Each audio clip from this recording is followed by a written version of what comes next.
I'd like to welcome everyone here this morning for this important discussion and conversation. It is my pleasure on behalf of the Shul to welcome everyone to this program. We are very excited to host the Layers Project. I'm sure that Shira will do a good job explaining exactly what that is. It's an incredible project and empowering women. And for us, we're focusing this morning on the topic of racism, encountering racism. Perhaps one of the most important, if not the most important topic in America today.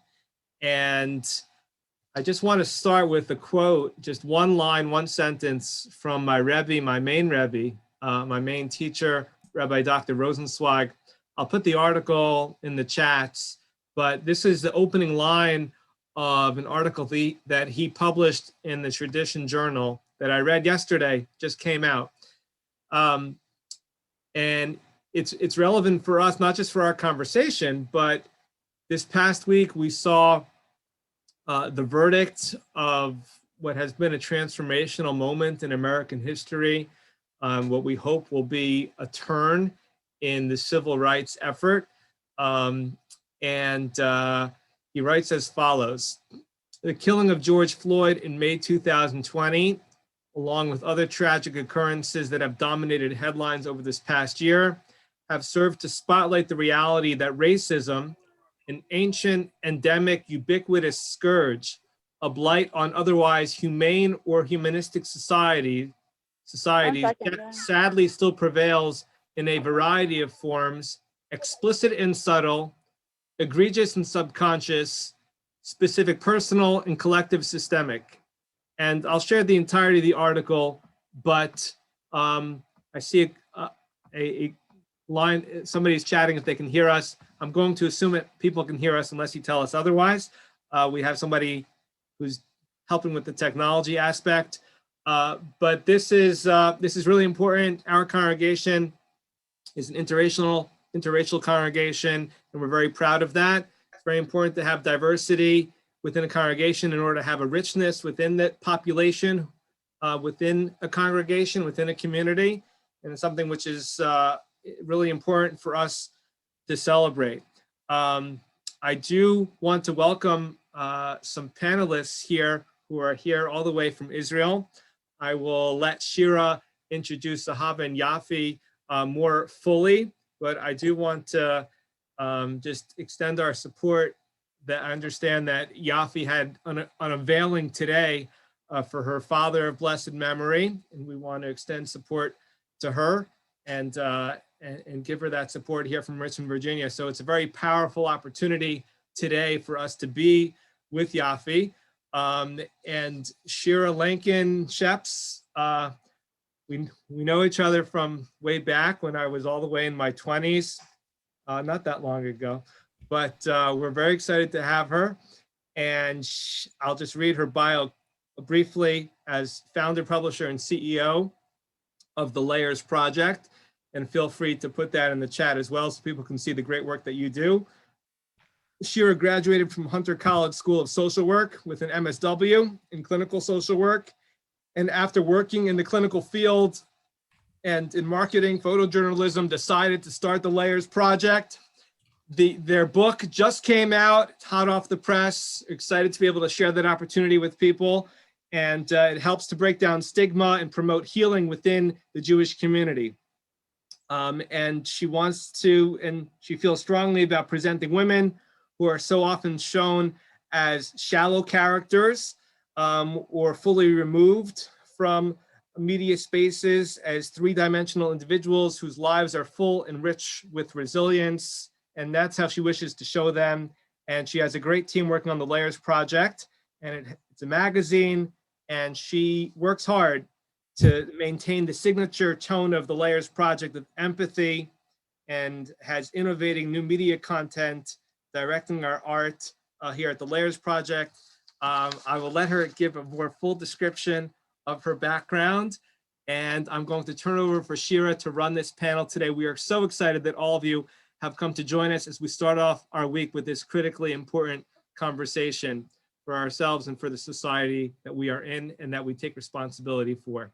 Thank you. Shira, without any further ado. Thank you so much, Rabbi Asher. This is so wonderful. It's so fun to see you in this capacity. That's great. It was a long time removed from our youth group days at NCSY. But also not so different. Right, not so different. Right, exactly. Trying to spread and be a part of some wisdom. Exactly. It's wonderful to see you all. This is such a tremendous opportunity for us. My name is Shira, and as Rabbi Asher said, I am the founder and publisher of the Layers Project magazine. The Layers Project magazine is an online magazine for Jewish women, where I like to call, we like to talk about the challenges and triumphs of the lives of Jewish women. And what that means is we like to talk about stigmatized issues, and we like to break taboo by talking about topics that aren't really discussed in Jewish communities very often. And we do this to open up conversations, to open up dialogue, to encourage healing, to prevent people from feeling othered, and to bring everybody in. This is a wonderful moment right now. Last Friday in the United States, the book that I've been working on for 3 years has just come out. It's called Layers: Personal Narratives of Struggle, Resilience, and Growth from Jewish Women. As you'll see, our own Zahava from the panel, her gorgeous face is right there on the cover. And I actually just received my copy today. This is the first hour that I get done hanging out with it. So thank you for all hanging out with me and my book. This is it's wonderful. So this book is actually being published by Curran Publishers in Jerusalem, specifically Toby Press. They have been incredibly wonderful at a time when Jewish media spaces are reluctant and or specifically intentionally removing the images of religious women from their media spaces. It's really thrilling to work with a publisher who was so excited for this project, who understood the value of it and thought that the stories of Jewish women were very important. To tell a little bit about the book, what's inside, my first year of Aliyah, I've lived here for 3 years, and my first year of Aliyah, it was on a Tuesday. I mean, Aliyah, on a Sunday, somebody pitched me the book idea, and by that month, I was already working on it. So my whole first year of Aliyah, instead of acclimating to the country, I was traveling up and down the amazing, amazing scenic views of this country, meeting Jewish women from all over the world. Most of them were immigrants and refugees. I'm mostly limited by my own Hebrew. So I spoke with English speakers all over the country, telling their stories. And so 2 of the incredible women that I had the honor and pleasure of meeting, and in the last 3 years becoming close friends with, is Zahava and Yafi. And I'm so honored and grateful to them for them being here today on this panel to talk about what we're going to talk about, which is facing and fighting racial injustice. So Yafi and Zahava, both in their chapters in the book, discuss their experiences with racism in their upbringing and how it manifests in their daily lives, their thoughts and their feelings on it. And it's tremendously powerful, tremendously important. And I'm so thankful for them being here today. I'm going to let them introduce themselves right now. Yafi, why don't you start? Tell us a little bit about who you are and why you're here. Hi, thank you guys all so much for coming. Shira's book, really, I've had it for a few days longer. Can't brag enough about it. It's incredible. And I'm very honored to be here. I grew up where I actually am visiting right now in Hollywood, Florida. I was born and raised in this community, into the Orthodox community here. Really incredible place. And when high school ended, I decided to take a gap year and go to Israel for only 1 year. But, you know, as they say, man plans and God laughs. And all these years later now, I have been living in Israel, now married with my Israeli husband. And that is where I call home today. Amazing. Well, in a minute, we're going to come back to you, Yaf, and we're going to talk about why today is really it's such a meaningful day for you. But Zahava, why don't you give us a quick intro to who you are? Okay. Hi, I'm Zahava Argi. I live also in Israel, in Beersheba, in the south of Israel. I made Aliyah about 7 years ago. I did not grow up Orthodox, but I became Orthodox in university. My family moved a lot. We actually left America when I was about 11 and moved back to America when I was almost 16. We moved to Atlanta then. And yeah, I'm really happy to be here and excited to speak with you all. Thank you so much. So let's just jump right in. in June during the Black Lives Matter protests, Yafi and I wrote an essay. It was called The Legacy of My Black Father. And this was one of the most powerful essays that we've written. Actually, Zahava and I also wrote an essay, but pertaining to this, what I'm about to ask, Yafi's father passed away a year ago. And today, as Rabbi Asher mentioned, it was the unveiling this morning, less than an hour ago. Yafi was at the unveiling for her father. So Yaf, why don't we take a moment right now to talk about your father, talk about his legacy, talk about today and what this means to you. Yeah, for sure. So I am very much so visibly a woman of color. And while that may sound like a funny thing to say now as an adult, the community that I grew up in was a predominantly, and particularly when I was growing up in it. Today now you'll see people of more varied backgrounds, but especially when I was growing up, the community I grew up in was very Ashkenazi and very Caucasian, and that was no problem whatsoever. My community was very amazing and still is till this day, but that just meant that I didn't really grow up seeing anyone who remotely looked like me. Not from my hair texture to my skin tone to my features, not in the slightest. And my father, on the other hand, my father did just pass away a year ago, as Shira mentioned. And while it's incredibly painful, it actually was very important for me to have this talk today. Shira offered, maybe we'll figure it out a different time, or we'll just sit this one out. And I said, no, actually, it's very important for me to do this. And the reason that is because my father was a very proud Black man and a very proud Jew. And those two things for him went hand in hand, and they were not separate. And when he raised me, it was very important for him to ensure that I was incredibly proud of my Blackness. I was being raised in an Orthodox community, so it was kind of a no-brainer that I would understand my Jewish heritage, but the community I was being raised in, since it wasn't a Black community, I didn't really have so much to look at or to reference or whatever in a personal way.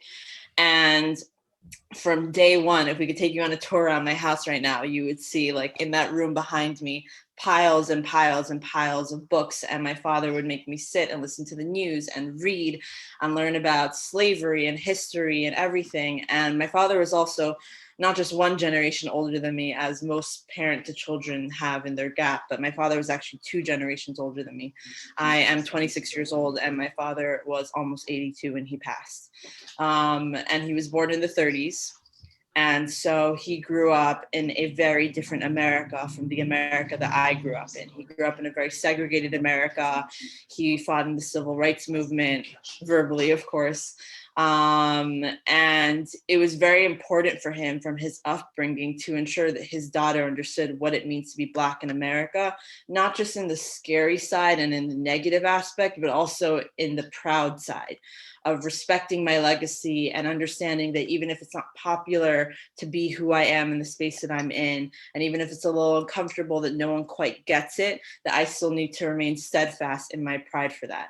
And he actually was raised, my father's a New Yorker, but he was actually raised from a very young age on a plantation, actually, in Tennessee. And if not for the times already of being born in the 30s and what that meant as a Black man, it was compounded by the fact that he actually spent the majority of his childhood and adolescent years in the Deep South, that it 10 times more so made it incredibly important for him to be an activist and for him to talk and to voice and to fight for both his Jewish community and his Black community. And he actually created many initiatives in New York, but especially down here. In the Black community, he created initiatives for young children who were either at risk or not to come to programs where they could learn useful trades. And he also, there are many things that he fought the city on, such as renaming streets that were named after grand wizards in the KKK right here in our neighborhood. He fought for 15 years to get those streets renamed with the city council and eventually was successful. And that's just a small picture into the very large man that he was and how important conversations like this were to him.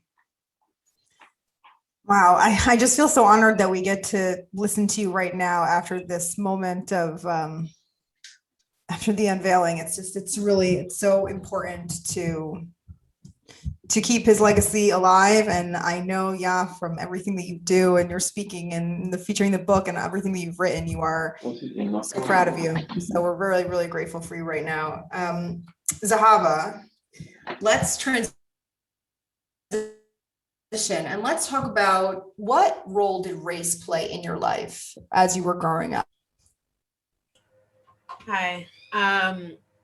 So yeah, it's interesting. Most of the time, I also didn't grow up around any Black people. When I was small, we lived in Alabama, and then, like I said, we moved out of the country a lot. So we were in Asia, we were in Mexico, so there weren't really a lot of Black families. So it was kind of interesting growing up like that, as Yafi said, being the only one who looks like you, and having that kind of like play out a little bit in different situations. I would say in America, more so than race played out. Even though people noticed, people were relatively nice when I was younger. I think also just having a different cultural background. My father's from Nigeria and my mother's actually American. So we kind of had a like a foot in both worlds. Nigerian culture in America is very different from Black culture. So we kind of had to integrate those two aspects of our lives. And in other parts of the world, it was more kind of like educating people on who Black people were, because there was like no Black people in the country.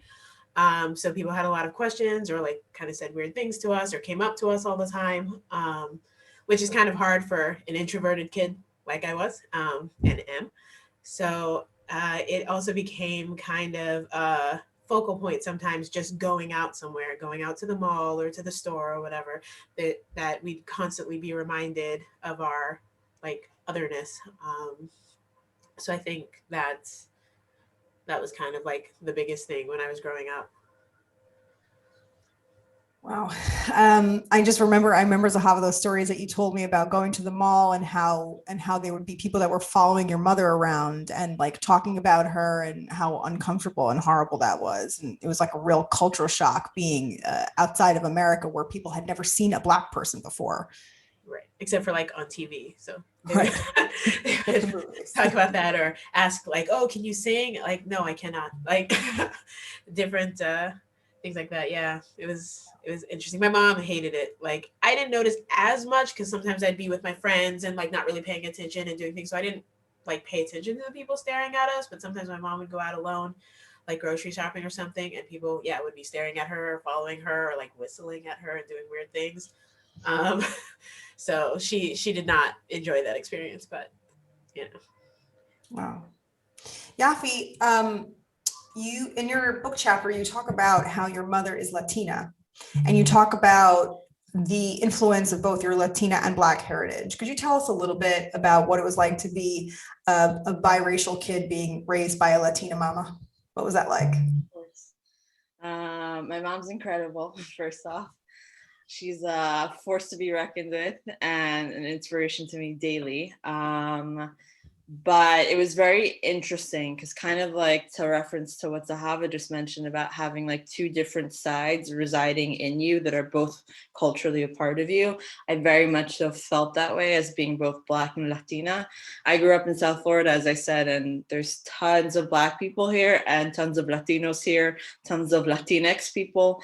And so outside of the Jewish community, I wasn't particularly like, of anything interesting to people, but inside the Jewish community, it was a very interesting thing to kind of grapple with.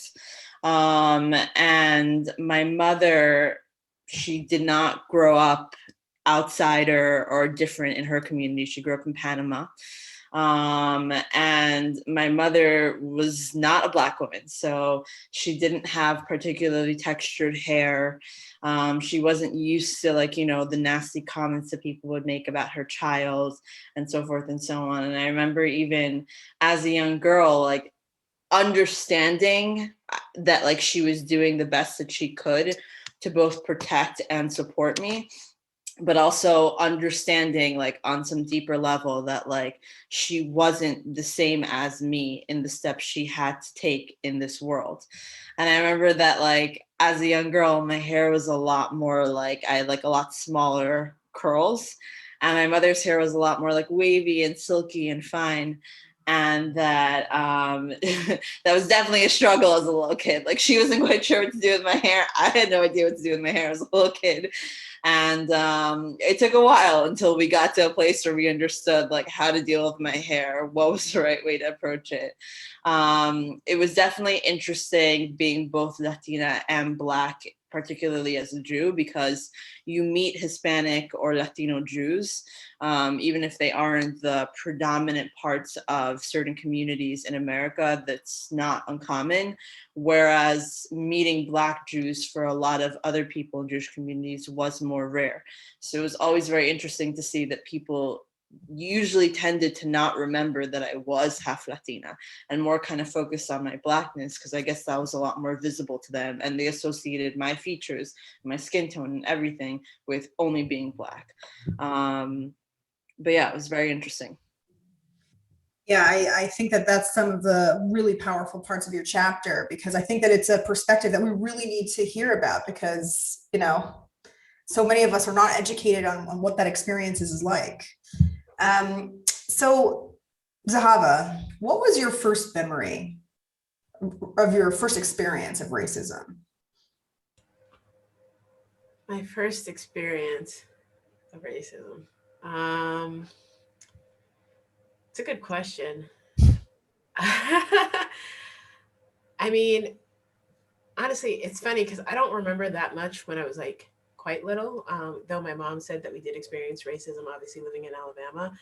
I mean, I experienced questions and different things, but I wouldn't say like overt racism. But I think in middle school, after I moved out of the country, I did experience like a lot of name calling, and like you know, different like jokes or name calling, or like I don't know, just kind of over the top comments about my skin color, like oh, why would somebody be your friend? And they call me like charcoal or like crispy or something crazy. It didn't happen that often, but like it was pretty uncomfortable, especially being like the new kid in school. So I think that's my first like real memory. I'd have to ask my mom what actually, because it's funny because I always think about like Alabama. I was like, I don't know, that was pretty fine. Like I'm shocked, it was like pretty nice. And my mom's like, yeah, you don't remember anything. But yeah, I think that's like my earliest memory where it really like stayed with me. You know. Wow. Yeah. What about you? My earliest would probably be a tie. I don't remember the exact age, but around the age of 4 or 5, both of these things happened. One was that I was at a Hanukkah party outside of my community, but in the South Florida area. And due to the fact that I was outside of my community, my father joined this Hollywood community when there was only 30 families, and now there's thousands of families in Hollywood, Jewish families, I mean. And so inside the community, I didn't really deal with so much suspicion as to like my Jewishness. But whenever we traveled outside the community and people didn't know who we were and there was no one to vouch, so I dealt with that a bit more. And I think this was one of my first interactions where we were at a Hanukkah party. I was playing with a bunch of little kids and their mother came and snatched them away. And as she was dragging her kids away from playing with me, she told her kids that they shouldn't play with me because I was a Schwarza, and Schwarzes are dirty and we don't play with them. And then around the same time, which may have happened first, I don't know, but I actually had to switch schools when I was in kindergarten because my school didn't have a gifted program. It was the 90s. I don't know. It wasn't a thing back then. And so my parents sent me to another Jewish school further away from where we lived that did have a gifted program. And at the time, the way they would do it was that they would pull out like the 3 or 4 kids from each little kindergarten class. And then we would go and have like our own class with a different teacher. And during one, and this I think is like a testament to show that like ignorance breeds ignorance, and that can sometimes lead to like hateful comments, even if it's done not maliciously and not knowingly. One of the little girls in my kindergarten class, who was actually my best friend. She was one of like my two besties. She one day asked the teacher as I was being pulled out, and as Zahava said, like, you know, like, you don't remember a lot of these things. This story I didn't remember. My parents were very angry about it, and that's what stuck with me. That she asked the teacher, she was like, why is Yafi being pulled out for gifted? Everyone knows that Black people can't read. Like, how is it possible that she could possibly be further ahead than me when Black people can't read? Like, that's not possible. And so I guess it was reported to my parents, and they were very upset. But yeah, like, I'd say from a young age. So it's so painful. I can't even imagine being a parent and having to hear that I can, knowing everything that I know about your father, Yaf, I can't even imagine how angry he was. Yeah. Wow. Zahava, this is a difficult question, but would you feel comfortable to share with us what was the most frightening moment of racism that you experienced in your lifetime thus far? Yeah, I could. It's so after I moved back to America, I was actually kind of shocked by the level of racism that still existed in America. Like I said, I came back when I was almost 16 years old, so I missed like a huge gap. Like I kind of thought, oh great, I'm moving back to America, and people who look like me, and people who share my culture, and whatever. But then I did experience a lot of racism, and I would say the scariest moment, which like sometimes I tell this to people because they like some people don't even believe me, but actually my friend was there with me. So we were basically driving to pick up some friends that were like kind of downtown. This is in Atlanta. And we were going home after that. We had like a dance practice. We went to pick up our friends, and then we were going home. So we picked up our friends, they hopped in the car, and then we drove like across the light. And then two cop cars pulled us over. They pulled out guns. They were yelling at us. They were in our face, telling us to get out of the car. We didn't know who they were talking to. And it was a convertible. So like they grabbed two of my friends in the back who had just jumped in out of the car and arrested them. And they were screaming at us, talking about how we come out here thinking things are like Panama City. And you know, when they were young, they were doing like, they had no idea what we were doing there or why or anything. And it was terrifying. Like, I didn't know who, like, what they were talking about, what I did wrong, and what could have warranted them to pull out guns. Like, it was me and a friend who's also a girl, and then the two guys who were in our dance group.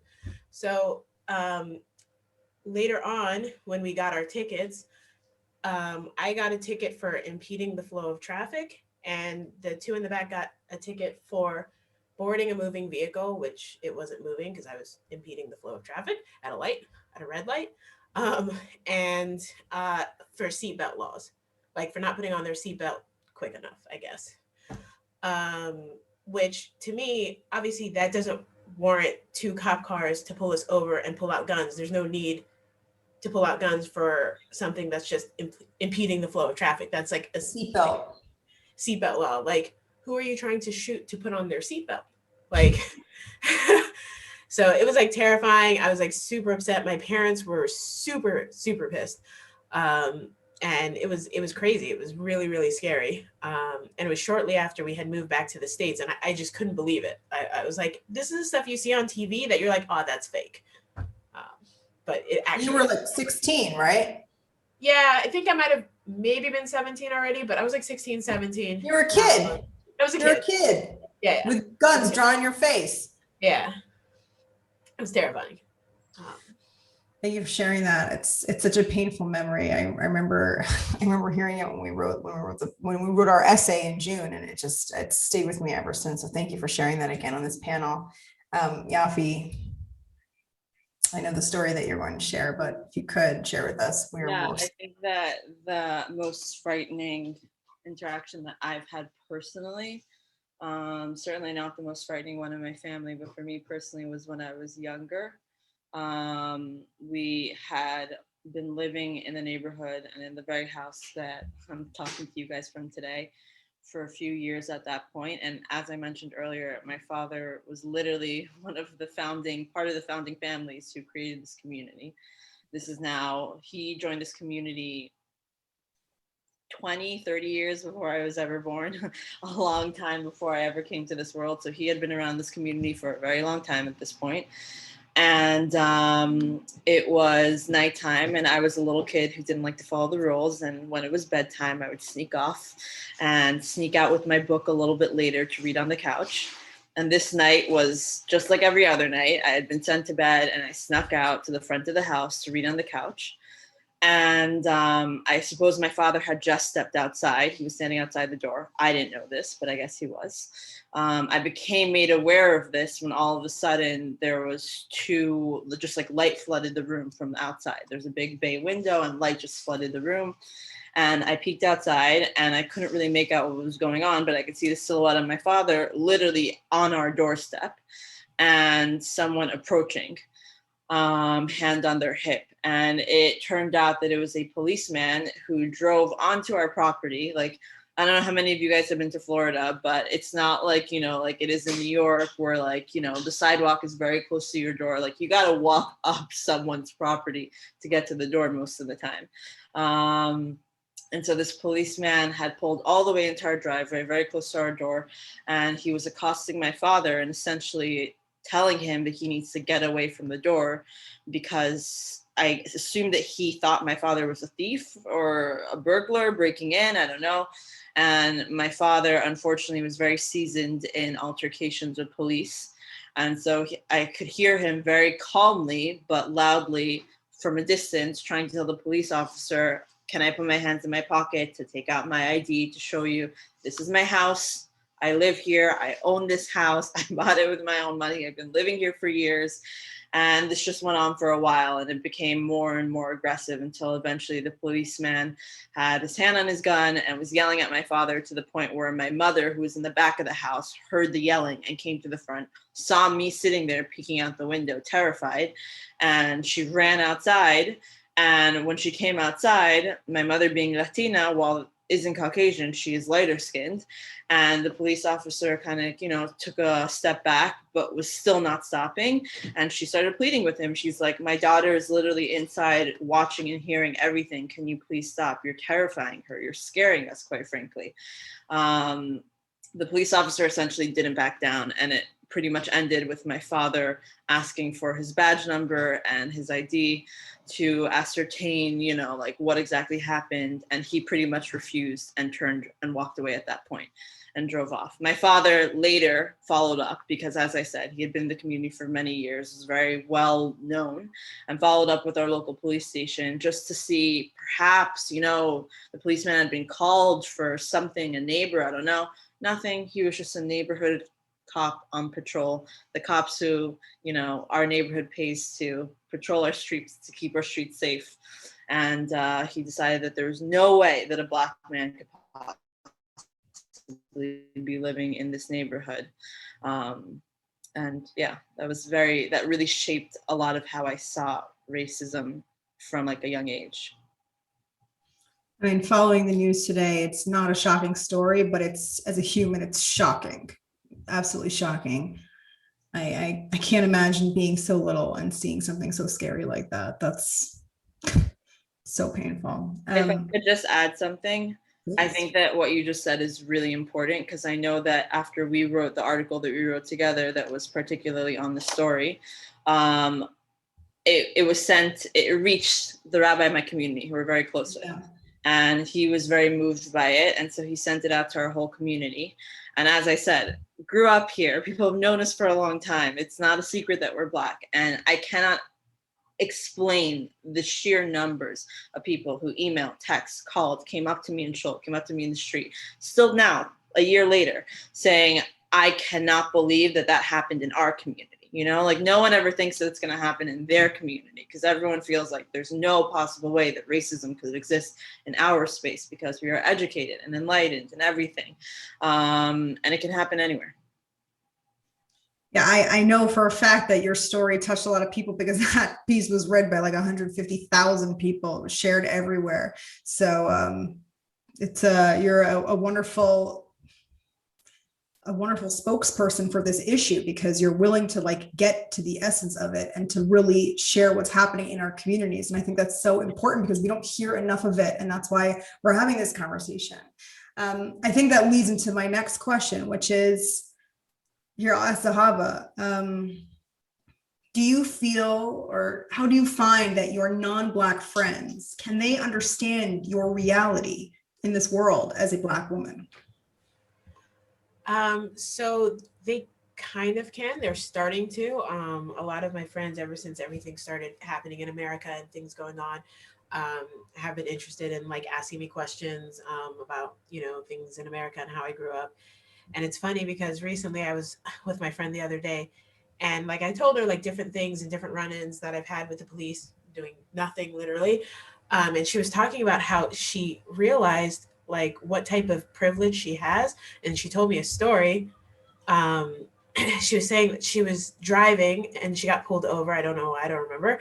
And she didn't have her license on her. Her license was at home. And so she asked the cop if he could just follow her home and she'll get her license and show him. And he did. He followed her home. And she like, I would never like dream of asking a cop to do that. And I don't think a cop would ever like that. When she told me that, like, she was like, your face tells me that that is the most insane thing. And she's like, and when I think about it and when I think back how like naive and ridiculous I was, and like she's like, I realize what type of privilege I have, because that was, to her, it wasn't even a big deal. Like, oh yeah, I have a license, just follow me, officer. And there's just different things in people's lives that they've talked about to me, that they're like realizing a lot of differences or realizing a lot of struggles that other people also that that they know who are of color have had in America or in their community. So, Effie, what about you? Do you feel like your non-Black friends can understand your reality? I think there are a lot of things that everyone can draw on in life to be more understanding and empathetic, but I definitely don't think that my non-Black friends quite get it, and that's not their fault at all because they're just not Black, you know. I wouldn't expect them to. But there definitely, like Zahava just mentioned, has been a massive uptake in friends wanting to understand and recognizing that they don't understand, particularly after the events that transpired last year. And that's been really amazing, honestly, because while I don't think anyone can understand anyone's position if they're not in their position, I think it's very important that people start recognizing that they don't understand. Because I think when we, you know, very confidently believe that we do get it, then that breeds like the inability to actually recognize when you're not getting it. And then that in turn continues and perpetuates the cycle of all these negative and unnecessary biases that are hateful and quite frankly dangerous, literally life-threatening, to continue and just keep growing from generation to generation. Oh. Let's talk a little bit about what it means to be Black and Jewish, being Black in the Jewish community. I think a lot of people are asking this, and I think that this is what we're here to talk about, really. Let's just, I think that it's, many people would easily say, oh, there's no racism in my community. Oh, none at all. But let's talk about microaggressions real quick, okay? Maybe Zahava, tell me a little bit. Have you ever experienced any microaggressions in the frum community, the Jewish community? What has that been like? Yeah, sure. I definitely have. People like they just really don't notice what they're saying. They don't think about things before they say them. I had two stories actually, really quick. One, I don't know if it's a microaggression, but I'll start with the other one. When I was in New York before my wedding, I was with my mom and my mother-in-law, future mother-in-law, and I was going to pick out shaitels for Which is a wig for people who don't know. The wig, sorry. Yeah, the wig that religious women use to cover their hair. Exactly. And so we went into this Jewish shop to look at them, and this lady is like kind of following us, which could just be like, oh, let me see if they need help or what they're looking at. Fine. I don't like jump to conclusions usually. And she comes up to us and she's like, oh, do you need any help? And I'm like, for now, I'm just looking. And she's like, well, I don't think you're going to find anything here for you. Which, like, I can't afford it. I don't know why someone would say that other than they don't want my money.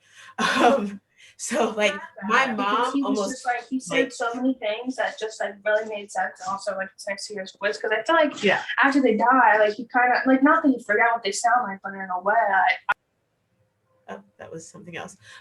Yeah, so my mom was really upset, and we just decided to leave because I didn't want to start anything over the top, but we left.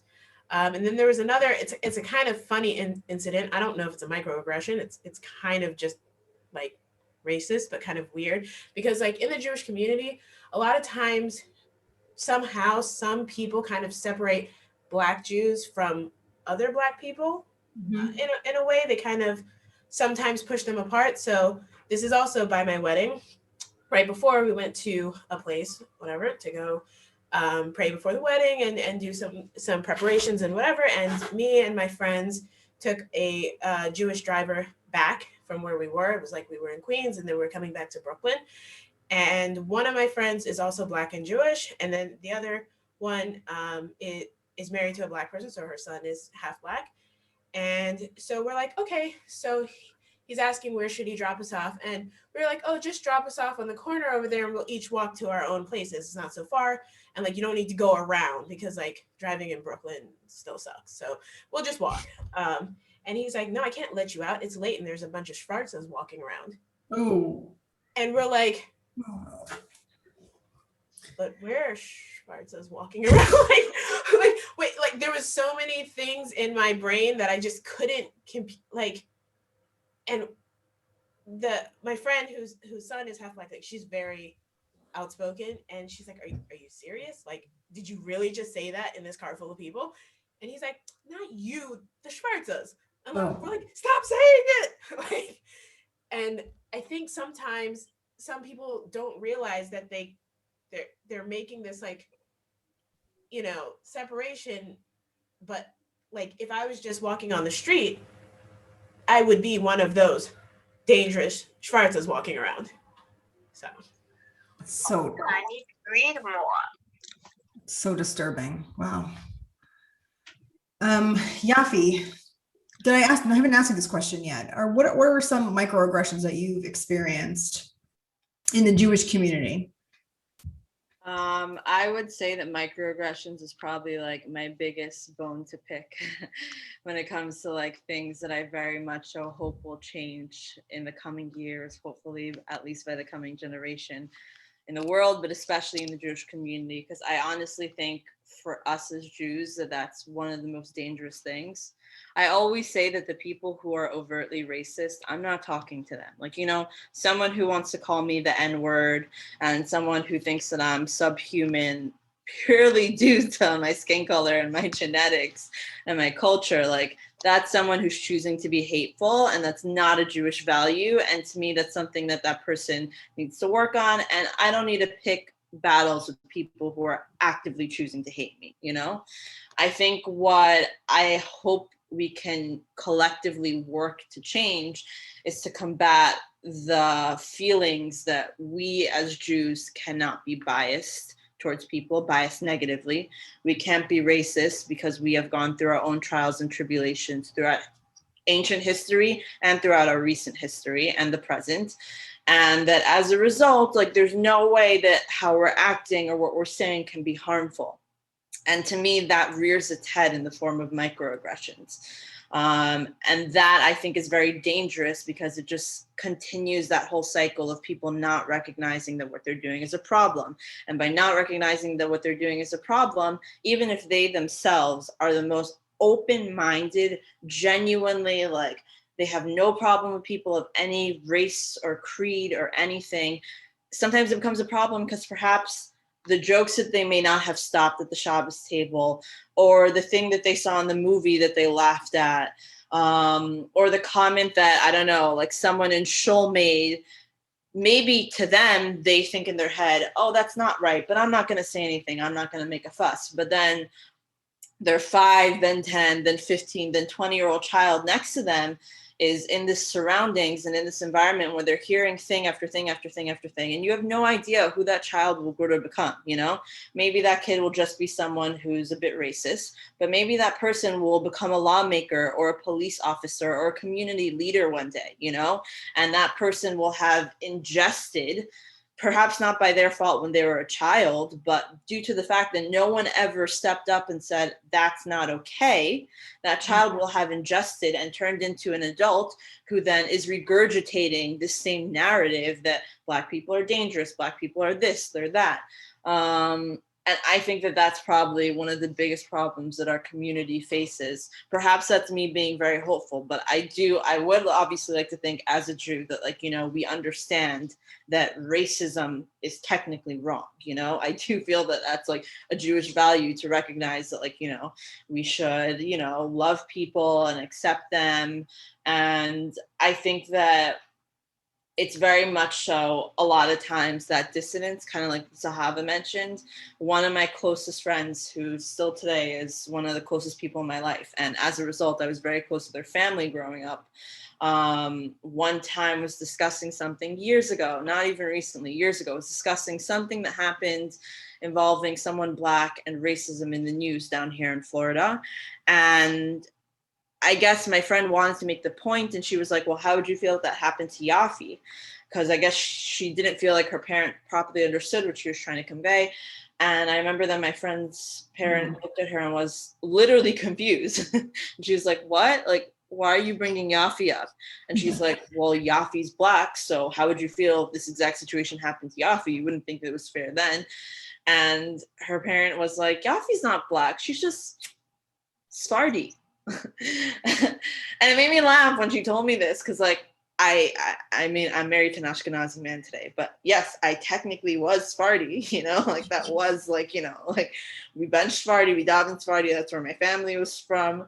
But I'm not just Sephardi, I'm not some ambiguous sort of creature that's like the Sephardi creature. I was a Sephardi Black woman, the same way how there are today loads of Black people who are Sephardi, Ashkenazi, Temani, whatever they are, and however they practice. And it just was very interesting to me. And I think it's moments like that where people don't recognize that the whole I don't see color, I just see you as a Jew thing is a bit problematic, because then it doesn't allow you to see when me, the Black Jew, because I'm very much so both those things, I'm not more one, less the other, they're both equally me. When Yafi the Black Jew is in trouble, or when Yafi the Black Jew is crying out for help. And that's incredibly, incredibly dangerous. Yeah, that really leads me into the next question, which is, Zahava, what do you want people to know about what it's like to be a Jew of color? It's a good question. I mean, it's hard to really say, because again, no one's gonna really know what it feels like or what it is to be a Jew of color. I would say that maybe think about how you would want to be approached or thought about. I get a lot of times people, they see me and they want to ask me, oh, what's your story? Or, oh, and I'm like, I don't really have a story. And what's your story? What do you mean? Or, I mean, I've even had people ask me oh, are you Jewish? I'm like, I'm davening and shul. But just think about if I was a slightly different color or whatever, would you ask the same question? Would you think that you have a right to ask me what's my story or my background or my this or that? It's weird. I just want to say, in the book we have several Jewish women of color, and some women wanted to share their family history, and some have long lineages of Jewish history, and some women are converts, and some women share that fact and some women don't. And I've had some feedback from some readers who say, well, what's so-and-so's deal? And I'm like, well, what do you mean? They're like, well, what's her deal? How is she Jewish? And I was like, A, that's none of your business. B, that's like a totally inappropriate question to ask. And I think that's something that's really important for the Jewish community to learn, is that it's not appropriate to ask Jews of color how it's possible that they're Jewish, because that is racist. Yeah. Sometimes when people might ask me that, I'd be like, well, what? Like, they're, oh, did you convert? Oh, what? Why would you think that?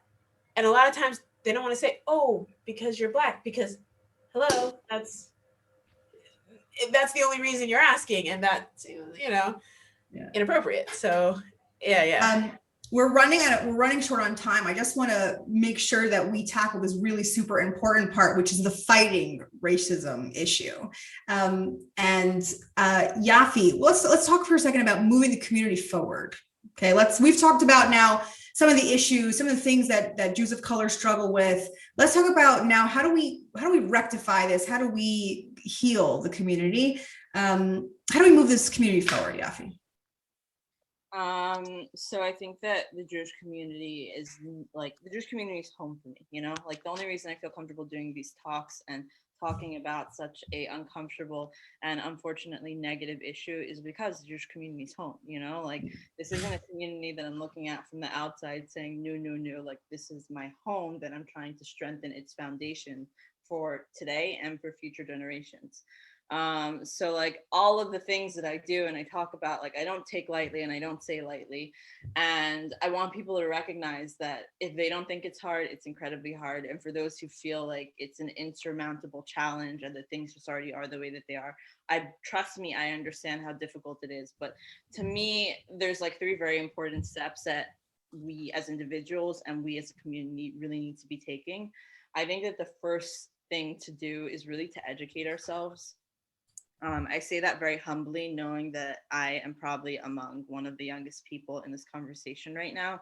And I say this only with my father above me in Shamayim, knowing that he would very strongly advocate for this.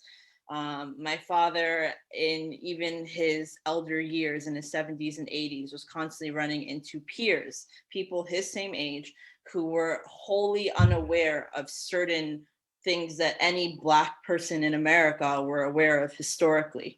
Everyone knows about Martin Luther King and Malcolm X and the civil rights, and everyone thinks that they know about everything because we grew up in America and we learned history in high school and in middle school and so forth. But there are so many gaping holes in what the average person knows about Black history. And I'm not even talking about personal Black history. Like we could sit here for the next 10 hours if I were to tell you all the stories that my father told me about the things that he personally went to. I'm talking literal, like just actual history, events that people are not aware of, or events that people are aware of, but not the details of. And when they are, they're like, oh my gosh, I can't believe it. I had no idea that it was that bad, or I had no idea that that happened. That's a heinous crime against humanity. So I think the first thing is really to educate ourselves. Like if you think that you know everything that there is to know about Black history in America, probably take a step back and do an even deeper dive, I know that for people who really like documentaries of the 13th, which was playing on Netflix for a long time, and I'm sure you could get anyhow if it's not playing on Netflix still, was very informative for a lot of people. There were many people who are far my senior who were reaching out to me after I suggested, doing a deeper dive, and who came to me and they're like, I'm embarrassed to say that a lot of things I did not know. Either I didn't know, period, or I didn't know the full extent. And it wholly changes my perspective on how I view the Black experience in America. And I think that we as Jews should really be able to resonate with that, because I'm sure we all, unfortunately, know the feeling of how many times we run into people who perhaps are not inherently negative people, but may have said or done anti-Semitic things, or are not aware of the struggle that we as Jews still have today with anti-Semitism. And when you sit down with them and you start talking with them, not even about your personal experiences once again, but just about Jewish history, even just in the past 100 years, a lot of times people are shocked. Maybe they've heard about the Holocaust and they think that they know everything about the Holocaust, but when you actually start sitting down and discussing things with them, they're like, oh, I didn't realize that happened. And this happened? No, that can't be possible. And you're like, yes, it is possible. You simply That's what we're were trying not to tell you. educated about this reality because it's not your history, and it's not your fault. Like, I'm not educated about the histories of all peoples and all races and religions on the planet, but I am very aware of that, and I keep that in my mind so that when things come up, I recognize that I don't have the full extent and that I need to do my homework to properly understand. So I would say that really educating yourself through whatever is your favorite medium of education, whether it's reading or documentaries, is really important. And I put a focus on things that are actually not fiction, please. And I mention this a lot, that a lot of times people will watch really cute movies like The Help, and The Help's a really nice movie. I love it. It's great, but it's not reality. That's not actually what happened.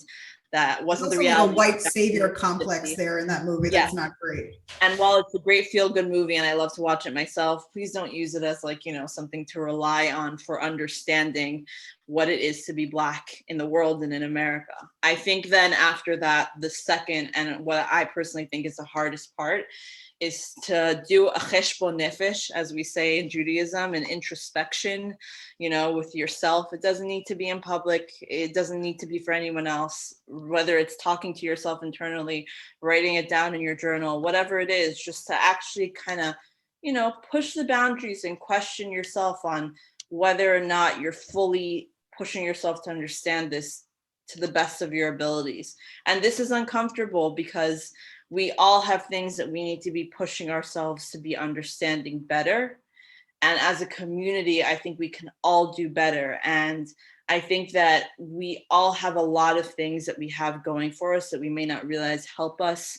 I can say that as a Black Jew, but a Black person who has a lighter skin tone, I have a lot of privilege. I could say that as someone who grew up in an affluent Jewish community, I have a lot of privilege. There are a lot of experiences that my family members who look very similar to me in skin tone and features did have to go through that I didn't, because I grew up very well protected in this community. So we all have things that might be shielding us, and they're not our fault. It doesn't mean that you're a negative person, but everyone has something that perhaps might be obscuring their vision a little bit from fully understanding further. And then the last step is really action in my eyes, And action does not mean that you need to become the next activist and the next rebel rouser and you need to do crazy things. It doesn't mean that. Action can be quiet and it can be simple. It can be something as simple as when your friend makes some inherently racist joke at the Shabbos table to just say, we don't really do that here. That's not okay. And if it's so impossible to do that in public, sometimes it's not the right scenario to do that and call someone out in front of hundreds of people or in front of a huge group or whatever. Or perhaps you even know that if you do that, the person will double down, then, to pull them aside afterwards, call them after Shabbos. There are so many ways to be the change that we are all wanting to see in the world without being some huge, huge, huge person. Each one of us, if we said it's too hard and I can't do it, it would never end, We as Jews know how much one person standing up and doing something even quietly that wasn't going with their community has helped us throughout history. So yeah, that's what I think that we as a community can really do to help ourselves move forward. Thank you so much for sharing that, Yaf. It's really important for all of us to hear sitting here today. And I think that, God willing, we'll all really put our best effort into educate ourselves and to do that introspection and to stand up when we see something that's just not right. Just to close, before we take questions, I want to ask Zahava. Zahava has sweet little boys. I'm sure some of you have children or grandchildren. The question is, and I think that, this conversation is best done, this conversation about racism and this issue, this dialogue is best done when kids are little, right? Because we need to educate our kids about how we treat people in the world, how do we see the world. So Zahava, do you have any insights for us about what's the best way to educate our children or grandchildren around issues of racism?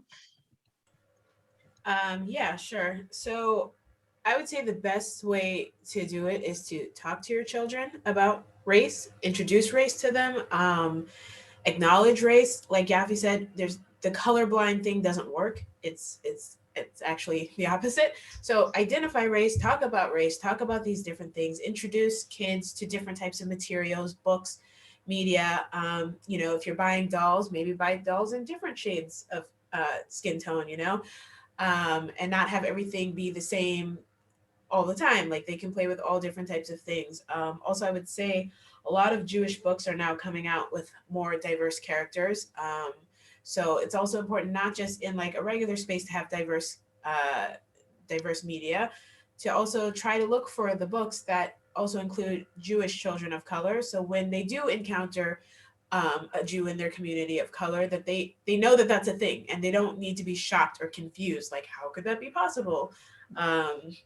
They've already seen it. They've already been exposed to it. They already know it. And it's just normal, just like Ashkenazi and Sephardi, like whatever, like we said. It's just a normal part of Jewish life. And it's a normal part of greater life. So it just definitely needs to be a part of the conversation. And it could be, you know, kind of casual, and also just make sure it's in like an age appropriate way for each child, how they connect, how they learn. And I think that's the biggest thing someone could do. Just talk about it and help children be aware, and that it's okay to be different, and it's okay to look different from your friend, or to have different things. And that's across the board. Skin tone, hair color, height, everything. It's fine to be different, and it's great. And that's what makes everything great. That's what makes all people great. You know, we have our differences and we have our strengths. So I think that would be the best way to approach that.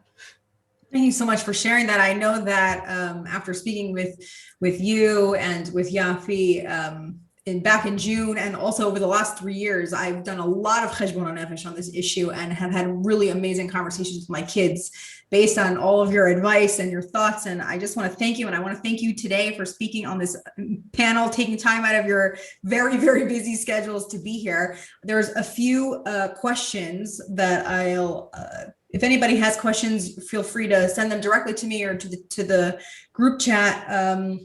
The first question is, what about racism that exists in Israel? Does anyone want to answer that? Anyone experience racism in Israel? I always believe in being very honest. I personally have not experienced so much racism in Israel, but I also think that's partially in part, like, this is why we're here, to be honest, guys, you know? I think that's partially in part to like the way I look. My skin tone makes me, I guess, a bit more confusing to people in Israel, and I've had like every group pull me to theirs. Like, I mean, I'm currently wearing a wig, but before I was married, when you could see my hair, I would get Ethiopian a lot. If I straightened my hair and it was in the winter when I'm a little bit paler, then I would get French. I've gotten Brazilian, Filipino, from the islands, from everywhere in the Middle East. So I haven't really experienced so much racism as directly. Lots of microaggressions as always, but not so much overt racism. But I also know that that hasn't been the case for a lot of my friends who are Jews of color, whether they have my skin tone lighter or darker. I know a lot of them have. What about you, Zahava? Right. I also haven't experienced that much. I used to live outside of Jerusalem in a very like ultra Orthodox area.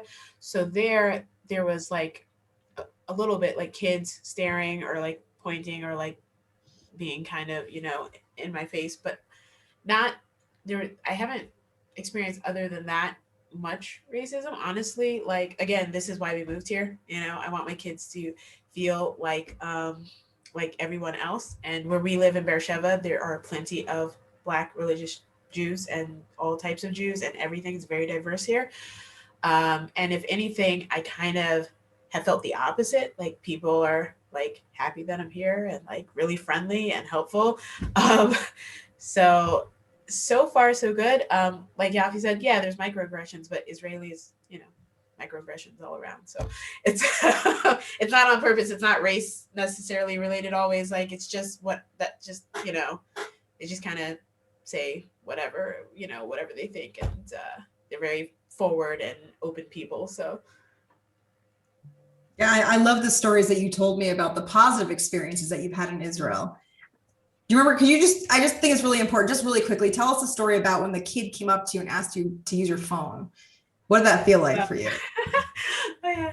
So I was walking down my street, and this kid comes up to me, and like in America, kids don't come up to Black people. Sorry, like they just don't. Like in Jewish communities or whatever. So this kid comes up to me, and I just kind of stopped, and he's like, "Oh, hi, do you have a phone I could use?" I'm like, "Yes, I do," and I just felt like such a person. I was like, "Yes, I can help you," and like in America, that would never happen. Like little Jewish kids are scared of Black people, regardless of what you look like. So I just thought it was pretty awesome. I felt good. That kid made me feel good. He can use my phone anytime. So someone wants to know, is African American a problematic term for someone who identifies as a Jew of color? It's a great question. I think it depends. I think this is like kind of clear about like my story. Yeah, if I can't hear you, I don't think. Maybe just pick up the phone or wherever you're talking Can on. you hear me now? Yes. Okay, sorry. I was saying that I think it's a lot like what Zahava mentioned earlier about like, don't ask me about my story. And then you mentioned that some of the women in your book did want to and some didn't and some have like whatever. Like, I think it's one of these things that, at least for me personally, like from all my friends who are Jews of color, varied opinions. Most of them don't really have a problem with the term African American. I think we have problems with other terms like Schwarza or colored person. That also, to make sure that this is clear to everyone, colored person and person of color are not the same. Colored person is from the Jim Crow era and not something that people like to be referred to as. But I personally don't. Most of my friends don't, but I think that it's just varied whether people prefer Black or African American or, yeah. I think it's also important to distinguish that not every Black person is African American. All right, I was gonna say that because I'm like African American because I'm Nigerian American, but not Actually, everybody. Yeah, so I obviously don't have a problem with that term, but yeah, like not everybody is African. So yeah, it's a really important distinction. Thank you for that question. Let's see what else. I'm not sure that I understand this question, but I'll ask it. Maybe whoever, Alana, if you want to explain it further. She said, "What about gateway Black friends? One on hand, Jewish community needs exposure to Black. Oh, on one hand, Jewish community needs exposure to Black people. On the other hand, it's tiresome to be a token Black Jew." I'm guessing what she means to say is it tiresome to be a token Black Jew, and is it tiresome to be the gateway to for the Jewish community about a larger issue? I'm guessing that's what Alana means.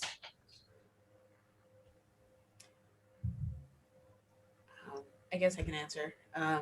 So I think I know what you mean. I did, like, when all of this race talk started, it does kind of get tiresome. I've seen some of my friends post like everybody's asking them about race and to educate them and to do these things, and they're like, there are plenty of mediums where you can learn about race and race relations and history that that I don't have to be bombarded. I'm not your personal educator or your personal tool. And there was a point in time that I also got tired of talking about it and fielding questions and answering things. Especially, yes, when we do live in the internet age and you can read anything about history or racial relations or, race in America. And there are books available that are excellent. So I would say sometimes it is tiring. Like, I appreciate people and I appreciate their willingness to learn and to expose themselves to different things regarding race. But yes, sometimes it's too much. Yeah. I think one of the biggest things is just always ask, like there are some people who are more than happy to take up the activist mantle and to be the educator and to be sharing. And for some people, it's overwhelming and way too personal and they don't want to talk about it at all. And a lot of people are somewhere in the middle. I think the most important thing is really to just ask. And I think also, like, while it's very dangerous to get into the headspace of thinking that you fully get it because you have your own struggles, I do think that we can always use the negative things in life to try and better understand people who are also going through difficult things. And I think as Jews, we can very easily, imagine, like, if you were living in a community where you were the only Jew, how would it feel in a rising sea of anti-Semitism after attack after attack after attack, where you're bleeding and hurting, to constantly be fielding questions and answering and being a resource? Perhaps in the beginning it'd feel good, perhaps it wouldn't. I think it just depends on the person and their bandwidth for this. Thank you so much. This has been incredibly informative. I know for me, and I know you both for a long time now, and I know your stories, and I've heard so many stories, so many more that we haven't shared here, but it's amazing how much you were able to cover in this time and how generous you were with your Rabbi Asher, you want to say something? Yeah, I wanted Yafi to share what she and I shared chatting with each other. It's very powerful for me that her rabbi was my predecessor here at Beth Israel. So Yafi, if you could talk about him and his impact on you, from bringing it home from a Richmond, Virginia perspective, all the way to Florida to Israel, I'd appreciate that. I think a lot of people here would, who knew him. So it's actually like, as we say, like siyata dishmaya, like it's insane that like you put two and two together, because I just like Richmond, Virginia, like went over my head. Rabbi Davis is actually like an uncle to me. This actually is very on topic, but when my father first came to this community many years ago, and there was only like 30 families here, and Rabbi Davis was building this community up with the 20 plus families who had joined him, my father was I live in Hollywood, and that's where I grew up, and my father at the time was living in Dania, which is like the city right over, like a half an hour to a few hours walk that way. And as my father was an Orthodox Jew, he wanted to find the nearest shul. And when he moved here, his first Shabbos here, he was driving around on Erev Shabbos. He saw Young Israel of Hollywood, made a note of where it was, went home, got ready for Shabbos, and he made the walk. And it was the next day, it was Shabbos day. And he made the walk into shul. And as a lot of us know, like, when someone new comes into shul, a lot of times, like, they'll give that person an aliyah, ask them to come up to the Torah. And so the Gabbai apparently asked Rabbi Davis, should I give this guy an aliyah? My dad was an Orthodox Jew. As the Hava said, he was davening, he had his talis on, he was chuckling at all the right moments, answering, clearly knew what he was doing and was not in any way an outsider. And so the Gabbai came up to Rabbi Davis and was like, should I give this guy an aliyah? Like, he might be like, he's a Schwartzel, we don't really know where he's from. And Rabbi Davis, before he even knew my father, Rabbi Davis and my father went on to have a very long and close and very humorous friendship together. They were besties, as I would say. But before Rabbi Davis had ever even spoken to my father, without ever knowing what their friendship would become or that they would have one, he looked at the Gabbai and he was like, if he was white, would you be asking me that? And that kind of silenced him, and my father got an aliyah, and that was kind of the end of it, and that was the beginning of their friendship. And Rabbi Davis was a piece of my childhood, a part of my household. Him and Meira and all their kids babysat me growing up. Like, whenever my parents had to do anything, they were like the aunt and uncle that was dropped off at their house. They were incredibly powerful for our community in general. As I'm sure you guys know, he recently retired. And they still live here. Meira actually was literally just here in this house yesterday.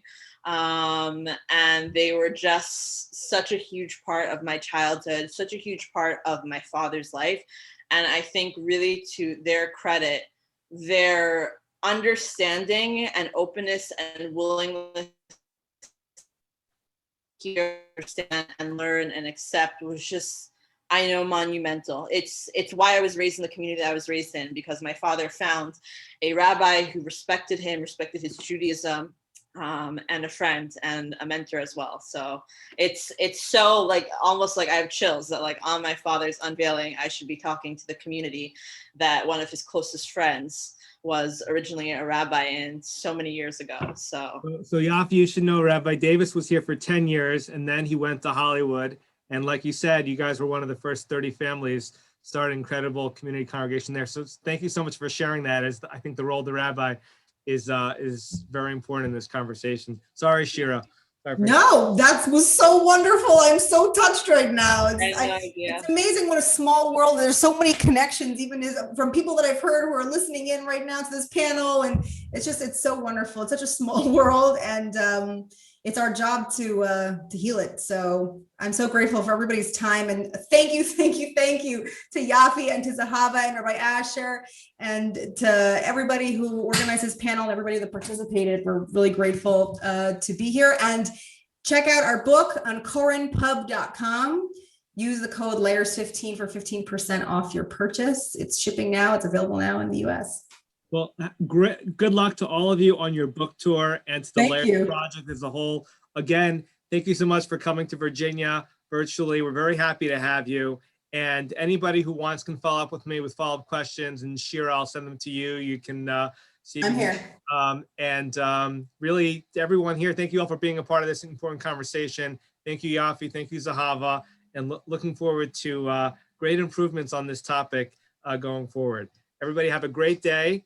And to you in Israel, enjoy the weather. Everybody have a Shavua Tov, all the best. So, Thank you. Much for having us. Thank you.